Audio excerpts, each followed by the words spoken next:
मेहनत इतनी खामोशी से करो कि जो मेहनत है आपकी, सफलता जो है आपकी, वो शोर मचा दे, बल्कि गर्व महसूस हो पूरी दुनिया को। और कुछ इसी तरीके से जो हमारे जम्मू कश्मीर के एक परिवार ने, जो कि डोडा जिला से हैं, और तीनों बच्चे, जो तीनों भाई बहनों ने जो है JKSB का जो है परीक्षा जो है वो पास की है। कहीं ना कहीं ये एक गर्व का जो है इस वक्त मौका है, और ये जम्मू कश्मीर ही नहीं बल्कि जिला डोडा के लिए भी जो है गर्व की बात है। इस वक्त मेरे साथ वो तीनों भाई बहन जो है वो जुड़ चुके हैं। उनसे जानेंगे कि आखिर कितनी कठिन रही उनकी जो कहानी है, और किस तरीके से आप देख रहे होंगे 3 दिन से सोशल मीडिया में काफी ज्यादा ये वीडियो वायरल हो रही है कि एक ही परिवार से जो तीनों भाई बहनों ने जो है एक किताब से पढ़कर जो है अपने ये एग्जाम पास किए हैं। माँ जो है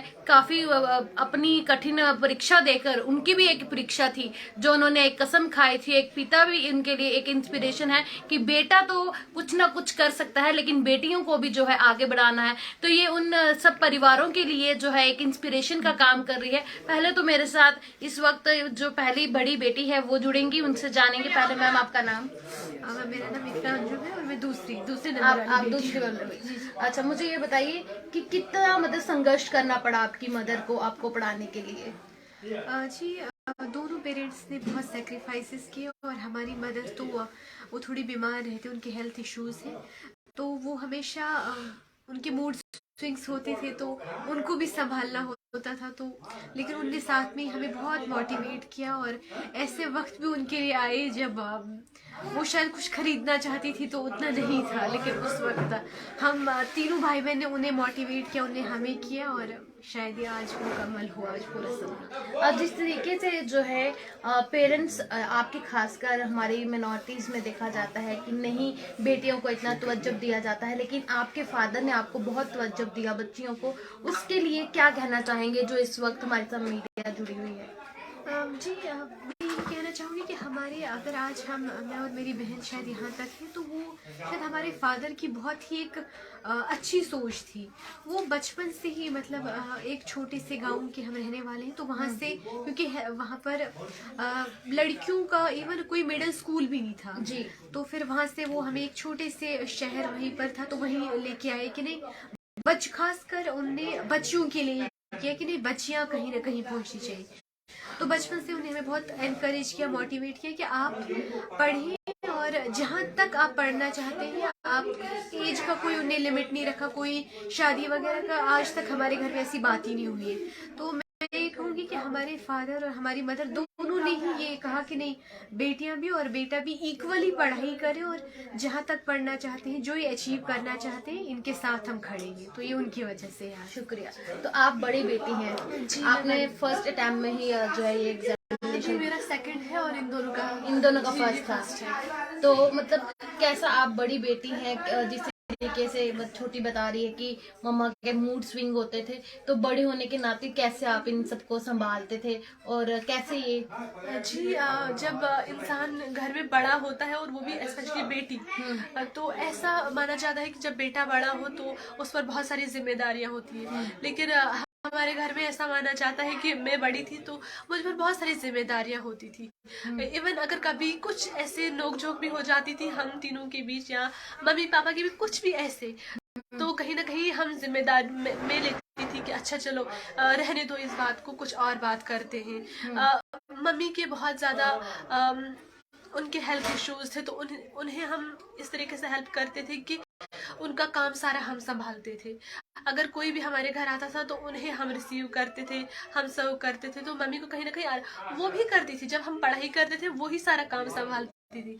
मगर अगर दिन का हिस्सा बांटा जाए तो हमारा आधा काम में और आधा पढ़ाई में जाता था। अभी आपने एक बात उठाई है तो मुझे ध्यान में आ रहा है कि माइनॉरिटीज़ की जहाँ पर बात हो रही है, और जहाँ पर उन्हें स्पेशली मुस्लिम्स, इन्हें एक लड़कियों को हमने देखा कि पुरता सिस्टम, बिल्कुल। जैसे हमारे वालिदैन ने हमें हमेशा कहा कभी नहीं कहा कि आप क्या पहनो क्या ना पहनो। उन्होंने कहा कि जो भी आप पहनो ना वो ऐसा हो कि बस मुआशरे में आप इज्जत एक तरीके से किसी को उंगली उठाने का मौका ना मिले। जी बिल्कुल वैसा। और उन्होंने हमेशा कहा कि लिबास का कुछ नहीं होता है, बस आप हमेशा आप अपने रूट से जुड़े रहिए और अपने जहाँ से आप गाँव के बिलोंग वैसे ही आप हमेशा रहना। क्योंकि आपने देखा आजकल का जो दौर है जहाँ पर कि आप थोड़ा सा वेस्टर्न हो जाते हैं थोड़ा सा, तो हमें हमारे वालिदैन ने कहा कि अगर आप होना चाहते, आपको इनकम्फर्ट लग रहा है कि आप कंफर्टेबल नहीं हो तो आप कर सकते हो चेंज। लेकिन खुद ही हमें लगा कि नहीं, हम जिस गाँव के आते हैं जहाँ के हमें हमेशा वहाँ से जुड़े रहना चाहिए। तो आपके माध्यम से मैं उन लड़कियों को मैसेज देना चाहती हूँ कि जो कहती हैं उन्हें थोड़ा सा अजीब लगता है अपने उन लिबास में जो कि बहुत ही ज़्यादा सादा लिबास होता है, तो आप डरिए मत, आगे आइए। मुझे लगता है पढ़ाई एक ऐसा माध्यम है जो आपको आगे पहुंचा सकता है। लिबास का तो हमें लगता है कोई इससे वास्ता ही नहीं है। शुक्रिया। तो अभी हम जो है इनके तीसरे जो है भाई से, जो सबसे छोटे हैं, उनसे बातचीत करेंगे कि कैसा उनका दौर रहा और बहनों के साथ चिक चिक रही इनकी कि नहीं रही, या प्यार रहा और कैसा है। तो आपका नाम? मेरा नाम सोहेल अहमद वानी है। सोहेल, मुझे बताइए कि ये जिस तरीके से बहनों के साथ चिक चिक रहती है और छोटे हो आप, तो वैसा कुछ रहा आपका? हाँ, हर दिन झगड़े होते थे। इनफैक्ट इंटरव्यू के पहले दिन तक झगड़े चलते रहे। हाँ। उसके बाद भी थोड़े बहुत छोटे मोटे झगड़े तो रहते हैं। हाँ। लेकिन हमेशा ही हमने झगड़ों को ज्यादा आगे नहीं बढ़ाया है। तो जो बीच वाली सिस्टर ने हमेशा मीडिएट करवाया, तो ठीक ही रहा सब। अच्छा, तो पढ़ाई की अगर बात करें तो न्यूज़पेपर में जो आया है कि आप एक किताब से पढ़ते थे, तो उस पे झगड़ा होता था, नहीं पहले मैं पढ़ लेता हूँ तू बाद में पढ़, या वैसा कुछ ऐसा? नहीं, झगड़ा तो नहीं होता था, लेकिन ये सही बात है कि किताबें एक ही थी। अभी भी हमारे पास एक ही लक्ष्मीकांत है और एक ही स्पेक्ट्रम है जिससे हम पढ़ते थे। ऑप्शनल की बुक्स भी एक ही थी और नोट्स हम साथ में बनाते थे। तो जो मतलब झगड़े तो नहीं होते थे, लेकिन टाइमिंग होती थी कि आप इस टाइम पे ये पढ़ो, मैं इस टाइम पे ये पढ़ता हूँ। एक्चुअली मेरा क्या था कि मैं पिकअप बहुत जल्दी करता था, मैं 1-1.5 घंटे में ही सारा कर लेता था। तो इन्हें कभी 2 या 3 घंटे भी लग जाते थे, क्योंकि इनका काम भी होता था। तो टाइमिंग के हिसाब से हम देखते थे, कुछ चीजें हम साथ में पढ़ते थे और कुछ चीजें अलग अलग। एक दूसरे को समझाते थे?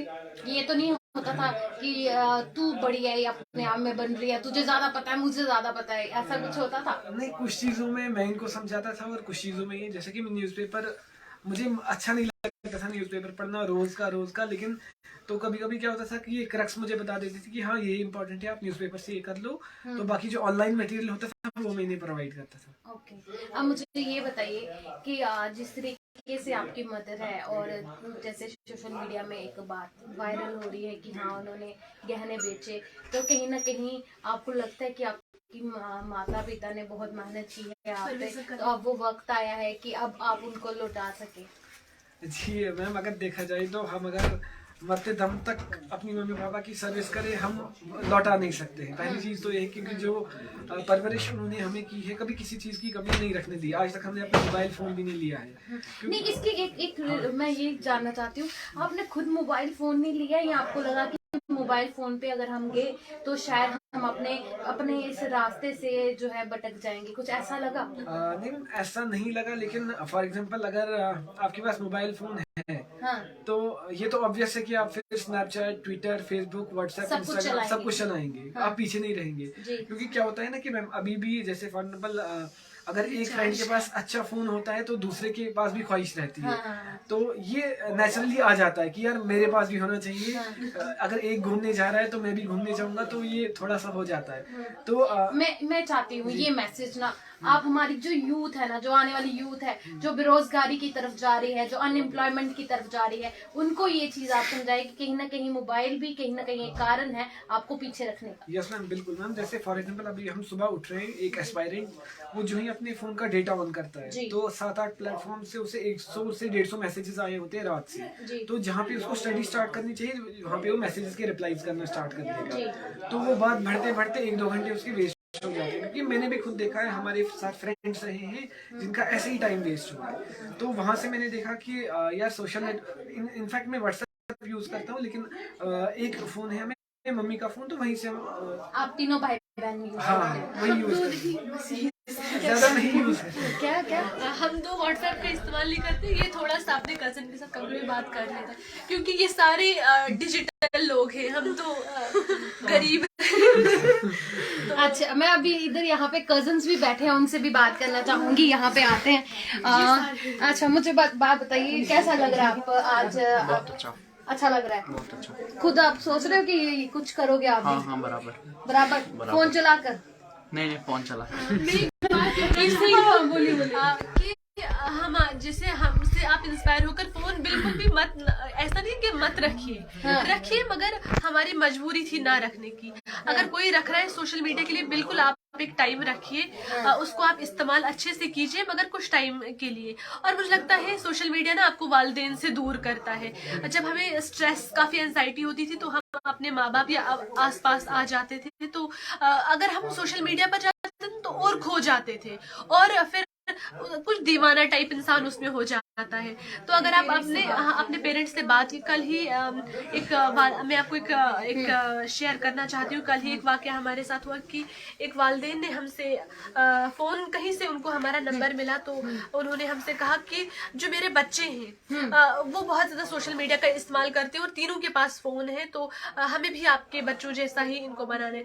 तो हम तीनों की तरफ से और हमारे वालिदैन की तरफ से गुजारिश है सब पेरेंट्स से कि अपने बच्चों को ऐसा मत कहिए कि हम तीनों जैसा बनिए, हम तो कुछ नहीं है जी। ये शायद ऊपर वाले की दुआ से हम कहीं हमारा लग गया लग, तो ऐसा कुछ माता पिता का आशीर्वाद। जी बिल्कुल, माता पिता और हमारे जो नानू नानी है वो हमेशा से हमारे साथ रहे हैं, उनका जो दुआओं की वजह। और मैं माँ बाप से ये कहना चाहती हूँ कि आप अपने बच्चों को ये मत कहिए कि आप इन जैसे बनिए, उनको वक्त दीजिए। मुझे लगता है माँ बाप की सबसे बड़ी जो आजकल की ड्रॉबैक है, वो उन्हें वक्त नहीं दे पाते हैं। जो आज हम जहाँ तक पहुँच पाए, कहीं ना कहीं इसमें काफी ज्यादा वक्त लगा है, और इस दौरान ये मुश्किल सफर होता है। तो मुझे लगता है वक्त आप दीजिए, वक्त एक बड़ा जख्म भर देता है, तो मुझे लगता है आप वक्त अपने बच्चों को वो बनने दीजिए जो बनना चाहते हैं। जी, तो अभी कजन भी है, उनसे भी बात करेंगे। क्या क्या कहोगे आप?